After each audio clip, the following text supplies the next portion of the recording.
Du crime, un petit couteau pliable avec une lame de 9 cm, insiste l'avocat de la partie civile pour, je cite, que les jurés réalisent l'acharnement dont a fait preuve M. Marzouk sur la victime. Les légistes confirment la grande violence de l'assassinat, les 61 blessures, la section de la carotide et de la gorge qui entraîne le décès en quelques secondes. Puis cette décapitation qui a suivi la mort. Une décapitation, ce n'est pas comme couper une pomme en deux, c'est difficile, souligne le médecin expert en anatomie. Cela demande beaucoup de temps. Il faut parvenir à placer la lame entre deux vertèbres inondées de sang. Description insoutenable pour la famille de la victime. Dans le box, l'accusé reste impassible. L'expert en personnalité le décrit comme un enfant de la Gabelle à Fréjus, cadet d'une fratrie de 7 enfants, déscolarisés très tôt, toxicomanes depuis l'enfance. C'est un parcours de vie, à l'époque on aurait qualifié ça d'un parcours tel Les Misérables de Victor Hugo, voilà.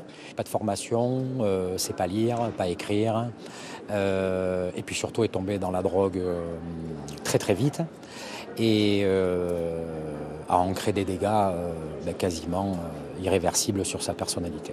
Son état psychologique pèsera sur la peine que la cour d'assises pourra lui infliger si elle estime que son discernement était altéré au moment où il a commis son crime. La peine maximale sera de 30 ans de prison. Dans le cas contraire, il risque la perpétuité.